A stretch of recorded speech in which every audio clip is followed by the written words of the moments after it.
नमस्कार साथियों। तो हम बीएड सेकेंड ईयर के लॉन्ग क्वेश्चंस को डिस्कस कर रहे थे और जिसमें हमने पेपर उठाया था creating an inclusive school PE 7A। Okay, और उसमें से भी हम जो क्वेश्चन डिस्कस कर रहे थे वो था टाइप्स ऑफ मार्जिनलाइज्ड और डिसेबल्ड स्टूडेंट्स। ओके, उसमें से हम physically disables, social disables, cognitive disables के बारे में बात कर चुके हैं। आज हम डिस्कस करेंगे इमोशनल डिसेबल चिल्ड्रन, उनके बारे में थोड़ा थोड़ा। ओके, और आज का ये खत्म करने पर आपका वो क्वेश्चन खत्म हो जाएगा। सही है, देखते हैं व्हाट इज इट, जल्दी जल्दी समझते हैं। ओके, बहुत इजी वे में मैंने लिख दिया हूँ, आपको उसको समझना चाहिए। देखिए, इमोशंस का मतलब सिर्फ हम ये समझते हैं कि जो हिंदी फिल्म देख देख के रोना, ओके, सिर्फ रोना इमोशंस नहीं है।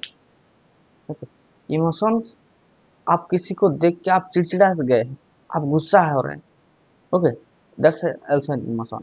किसी को देख के आपको प्यार आ रहा है, that's also an emotion. Okay, आप किसी वजह से दुख में हैं, okay, sad, that's also an emotion. Okay, सही है।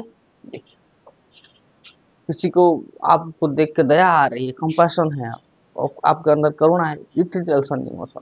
देखिए, emotional disability, it is a disability that impacts a person's ability to recognize, interpret, control, express fundamental emotion। जैसे कि कोई चीज आया, ओके, और ऐसा कोई चीज है जिसमें मैं खुद को कंट्रोल ना कर पाऊँ। ओके, मेरा एक्सप्रेशन को मेरे को अगर थोड़ा सा दुख हो रहा है, समझ लीजिए कोई ऐसा सिचुएशन है जबकि मेरे को थोड़ा सा दुख हो रहा है, और मैं अगर उस चीज को मैं कंट्रोल, मेरे को गुस्सा आ रहा है लेकिन मैं गुस्सा दिखा नहीं रहा हूँ। ओके, मेरे को गुस्सा आ रहा है लेकिन I have to control that. नहीं, अभी नहीं, तेरा हिसाब होगा लेकिन बाद में होगा। That's the control of emotion. समझ में आया? देखिए, that is to recognise, interpret, control and express fundamental. जो कब अरे बुरा तो लगता है ना, ओके, सही है ना, बुरा लगता है, फिर भी आप उस समय थोड़ा सा खुद को जहर का घोल, जिसको कहते हैं, जहर का घोल पी के खुद को रखना है, तेरा भी हिसाब होगा। Okay, that's called the emotional stability. Okay, आपको बुरा लग रहा है लेकिन फिर भी आप मुस्कुरा रहे हैं। ओके, वो जो कहते हैं ना, कृष्ण ने शिशुपाल को ऐसे तो मारा था ना, मुस्कुराते हो। Okay, when someone abused to you and you are still smiling, okay, then you are a very dangerous person। Okay, Krishna ऐसे ही तो क्या, तो दो चार मुस्कुराते मुस्कुराते सीधे सुदर्शन चक्र निकाला और उसको साफ कर दिया। मतलब क्या, वो ही can tolerate some emotion expression, okay, control कर सके अपने आप को। ओके, आप वही, that's the emotional disability. It is an inability to learn that can not by explain by intellectual, sensory और हेल्थ फैक्टर। इसे हम डिस्कस करने नहीं कर सकते। किसी को, आपको कितना गुस्सा आ रहा है, आप कितना दुखी हैं, इसके मापने के लिए कोई पैरामीटर है नहीं, है ना। ओके, सो इट्स, हम बता नहीं सकते, हम सिर्फ देख के इसी के नहीं बता सकते इसके अंदर कितना दर्द भरा हुआ है। तो हर किसी की एक कहानी होती है, हर बच्चे के जो एक अंतर, जो प्रॉब्लम है, that's we don't know. Okay, किस चीज से वो गुजर रहा है उसको हम एक्सप्लेन नहीं कर, उसके अंदर कितना दर्द है, कितने टेंशन है, हम उसको नहीं जाहिर नहीं कर सकते। ओके, इंटेलेक्चुअल, सेल्सर and health factor. It is an inability to maintain satisfactory interpersonal relationship with peers and teacher। Okay, आप इमोशनल स्टेबिलिटी से ही डिपेंड करता है कि आप अपने पियर्स, अपने दोस्तों के साथ किस तरीके से बिहेव कर रहे हैं, अपने टीचर्स के साथ किस तरीके से आपका रिलेशनशिप है। That's all the in the emotional disability. For example मैं बताऊं, देखिए, जब +2 का एग्जाम खत्म होता है, ओके, तो और सारे बच्चे लौट लौट के रो रहे हैं, अरे यार तेरे बिना कैसे जीऊंगा, ऐसे वैसे। ओके, ऑटोग्राफ दो, ऑटोग्राफ दो, यहाँ पर ऑटोग्राफ, ऑटोग्राफ खून से लिखो, खून से लिख के दे रहा हूँ मैं तुमको, ऑटोग्राफ लो। ओके, ये जो चीज है, दे इमोशनली अनबैलेंस। हार्मोन का भी बहुत रोल होता है, लेकिन कुछ कुछ बच्चे बहुत ही इमोशनल सेंसेशनल होते हैं। ओके, आप उनको एक बार डांट दीजिए, वो 3 दिन तक खाना नहीं खाएंगे, वैसे ही। ओके, इधर इमोशनल, स्पेशली लड़कियां ऐसे होती हैं। ओके, सही है। बहुत लड़कों को क्या, आप 4 थप्पड़ मार भी लो, फिर सुबह समोसा खाने के लिए अगर बुला दो तो वो जाके खा लेंगे, लेकिन लड़कियां नहीं, है ना। तो याद रखेंगे चीजें। देखिए, emotional disability, hope you understand this. It is a disability that impact a person ability to recognise, to interpret, control, express fundamental emotion. देखिए, कभी कभी क्या होता है, हम गुस्सा होते हैं, हम चाहते हैं उससे बात करें, लेकिन हम we have to control our emotion. नहीं, वो जब तक वो सामने वाला हमसे बात नहीं करेगा, मैं उसके साथ बात नहीं करूंगा। That's the thing. It is an inability to learn that can not be explain by intellectual, sensory और हेल्थ फैक्टर। इसको हम एक्सप्लेन नहीं कर सकते थ्रू इंटेलेक्चुअल और सेंसरी और हेल्थ फैक्टर को लेकर, हम इसको माप नहीं सकते। It is an inability to maintain satisfactory interpersonal relationship with peers and teachers, okay. सबसे पहला है इमोशनल डिसेबिलिटी में anxiety disorder. Okay, anxiety disorder R A group of mental disorder characterised by feeling of anxiety and fear. Okay, anxiety and fear, जैसे कि आपका exam है, आपने पढ़ा नहीं, आपके अंदर डर बैठ रहा है, धीरे धीरे पढ़ रहा है वो चीज, that's the anxiety. Okay, we all experience anxiety from the time to time, okay, but many people including children, anxiety can be excessive. Okay, आप आजकल क्या हो रहा है, एंजाइटी को बहुत बड़ा कर दिया, जैसे कि बच्चों को घर वाले इतना टेंशन दे रहे हैं, टीचर्स स्कूल में पढ़ाई पढ़ाई, फिर ट्यूशन आने के बाद पढ़ाई, सोशल में हर चीज में उसको एक, एक पनिशमेंट की तरह हो रहा है। ओके, दैट एंजाइटी अगर हाई लेवल में हो गया तो वो जो उसकी खुशी चली जाती है, और खुशी चले जाने के बाद अगर एक बच्चा मुस्कुराया नहीं, पढ़ाई के प्रेशर में हमेशा डूबा रहा, तो सोचिए उसका क्या होगा mental status. Okay, persistence and uncontrollable, it's affect their daily life activity, और ये उसकी डेली लाइफ एक्टिविटी को अफेक्ट करता है ना। इसलिए हम बच्चों को जितना स्ट्रेस फ्री रखें, एंजाइटी फ्री रखें, वही अच्छा। अरे यार, कभी एक दिन एग्जाम उसने अच्छा नहीं किया, हर हर रोज मारना क्या जरूरी है? उसे प्यार से समझा के तो देखो एक बार, क्या पता वो अगले साल बहुत अच्छे तरफ से लेके आ जाए मार्क्स, है ना। उस बच्चे ने भी अपनी पूरी कोशिश की है, कोई बच्चा चाहता नहीं कि मैं जाके एग्जाम में फेल हूँ, लेकिन क्या करें, बहुत सारी चीजें होती है। Okay, so without physical punishment, उसको मारने की वजह से आपको उसको प्यार से समझाना चाहिए, ताकि उसका कम से कम एंजाइटी तो दूर, एक तो वो फेल होकर आया है, दूसरा उसके पास एंजाइटी है मेरे पापा क्या कहें, तीसरा आप उसको मारोगे, तो सोचिए कितना लेवल बढ़ जाएगा उसका। एंड नंबर 2, ये तो हम सबके साथ होता है, bipolar disorder. Okay, bipolar disorder मतलब अभी अभी आपका मूड इतना बहुत अच्छा था, किसी ने कोई बात कह दी, आपका मूड बहुत खराब हो गया, गुस्से में आप हैं, किसी को तो लसार लसार के मारूंगा आज अगर कोई मेरे से बात किया तो, है ना।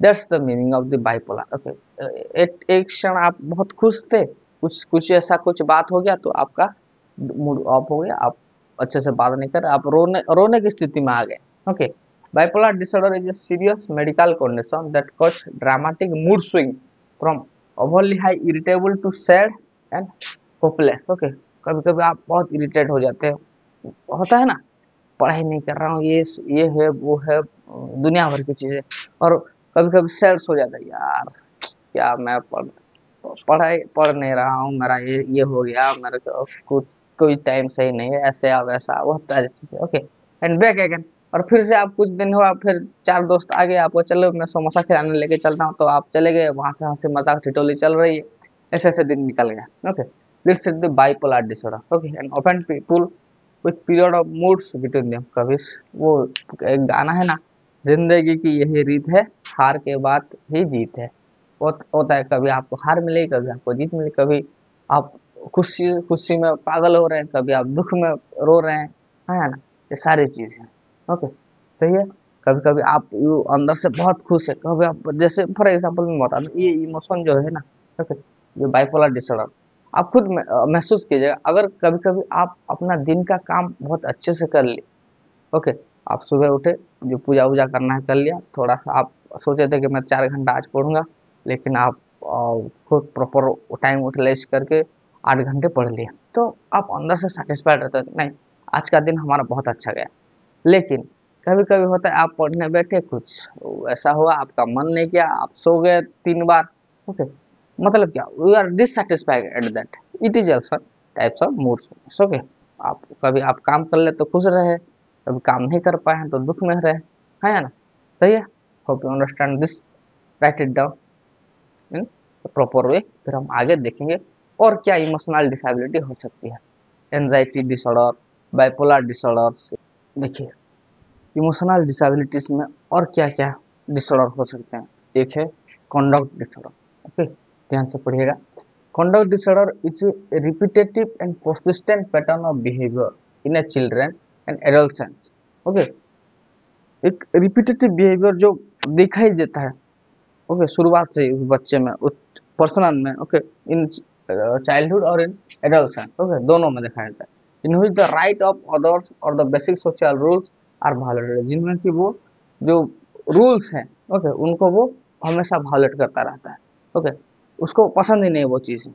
कोई आप रूल रूल है जैसे सोसाइटी में कि समझ लीजिए सोसाइटी में रूल, क्या घर में रूल है कि भैया 9 बजे 10 बजे तक हम सो जाएंगे, वो उसको पसंद नहीं है।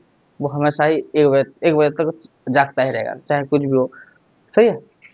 It usually begins during the childhood और adolescence. Okay, it may be childhood और एडोलसेंस में ये बिगिन होता है क्या, कंडक्टिव डिसऑर्डर, जैसे कि वो बच्चा एग्रेसिव होने लगता है। अगर वो सुबह आपको उस बच्चे को उठा दो तो वो मारपीट करने में निकल आता है। Okay, they may display aggressive, destructive behavior and disobedience, irresponsibility and anger etc। ये सब चीजें उसमें देखी पाई जाती है। ओके, बहुत गुस्से करेगा, बहुत एग्रेसिव हो जाएगा। ओके, डिसओबीडियंस, आपकी बात नहीं सुनेगा, कोई बात आप अगर करोगे तो वो नहीं करेगा, उल्टा करेगा उसका। ओके, जैसे कि फॉर एग्जांपल उसका मन है कि वो आज अपना कुछ पढ़े, ओके, पढ़ाई पढ़ाई करे, लेकिन अगर आप उसको अगर बोल दीजिए जा पढ़ाई कर जा, तो वो फिर से वो तुमने बोल दिया तो मैं नहीं पढ़ूंगा। Okay, that's the conductive behaviour. Okay, समझ में आया? वो छोटी छोटी बात को लेके बहुत ज्यादा गुस्सा हो जाएगा। एक it is also emotional instability. Okay, समझ में आया होगा शायद conduct disorder. Next is psychotic disorder. बहुत सारी ऐसे आप फिल्म देखे होंगे जहाँ पे साइको को एक नया रोल दिया जाता है ना। साइको, उसका मतलब क्या, वो किसी और के नहीं, वो अपने दुनिया में मस्त रहता है, उसको जो सही लगता है वो सही वो करता ही रहता है ना। It refers to the several mental disorder that cause abnormal thinking and perception। ये साइकोट्रिक कैसा होता है, जो मेंटल डिसऑर्डर के लिए उसके एबनॉर्मल थिंकिंग और परसेप्शन होता रहता है। That's the psychotic disorder. Two of the main symptoms are delusions and hallucination. उसका दो मेन सिम्टम्स है, एक डिल्यूशन एंड एक हेलुसिनेशन होता है। सही है। देखिए, डिल्यूशन का मतलब, delusions are the false belief such that thinking that someone is plotting against you। Okay, ऐसा कि कोई ये सब मेरे मेरे बारे में साजिश कर रहे हैं, ये सब मेरे दुश्मन है, ऐसा वैसा चीज अगर आपको मन में बार बार समझ में आई, वो तो मेरा अच्छा चाहता ही नहीं, वो तो मेरे से ये रखता है, मेरे से खुंदक है उसको, ऐसी चीज है। That's the delusions and hallucination. Hallucination का पहला मतलब आगो पहले, ओके, बच्चों को कहा जाता है जब वो बोलते हैं मैं, वो कोई है वहां पे, कोई है, ओके, कोई है बोलता है ना, उसका मतलब क्या, कोई चीज है नहीं लेकिन आपको लग रही है वैसे कोई एक चीज वहां पे है। भूत प्रेत जिसको हम कहते थे, है ना, मैंने वहां पे भूत देखा, कोई है नहीं लेकिन आप लोग को ऐसा लगा, आपके दिमाग ने ऐसा इंटरप्रेट किया कि वहां पे कुछ ना कुछ है। Okay, that's the hallucination. Okay, hallucination are the false perception such that hearing, मैंने कुछ सुना, ओके, मैंने कुछ देखा, I have hearing something, I have learn something, I am feeling something that is not there. कोई वहां पे है नहीं फिर भी आपको ये हेलुसिनेट हो रहा है। आपको ऐसे फिल्म से में आप देखेंगे, हेलुसिनेशन में क्या होता है, कोई आता है आपको कुछ बोल के चला जाता है और आप उसको बिलीव करते हैं, तो मेरे को, दैट्स द हेलुसिनेशन। ओके, सही है। And number 5 is personality disorder. Hope you understand, ये समझ में आया।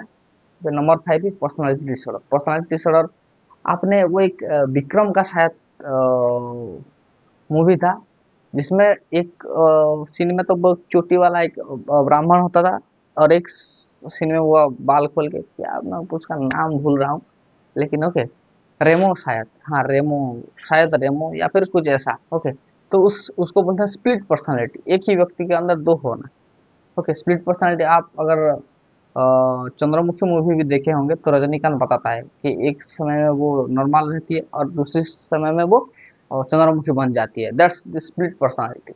ओके, समझ में आया होगा शायद। Personality disorder, feelings of inferior, self consciousness with social withdrawals, seldom smile, depression, ये इन सब चीज़ों की वजह से ये डिसऑर्डर देखा जाता है। Okay, personality disorder, it is A mental disorder in which a person has rigid and unhealthy pattern of thinking. इसमें क्या होता है, उस आदमी का अंदर एक रिजिड, एक unhealthy pattern of behaviour, thinking, चिड़चिड़ापन उसके अंदर बढ़ता ही जाता है। ओके ओके, देखिए तो अगर हमको सही होना, कितने तरीके की चीज़ें हैं, देखिए फिजिकल, सोशल, इमोशनल, मेंटल, हर तरीके के डिसेबल्स पाए जाते हैं और हमको इस सब चीज़ों को डील करना है। बच्चों को इन सब दुविधाओं से हमको बाहर निकालना है। सही है, तो इसको आपका ये क्वेश्चन हो गया है अच्छी तरीके से। Hope you understand and enjoy it. आप की पॉइंट्स को याद रखिए, नोट्स को अच्छे से लिखिए, तब आपका क्वेश्चन अच्छे से हो जाएगा। सही है, आज ये इसको खत्म करते हैं। जय हिंद।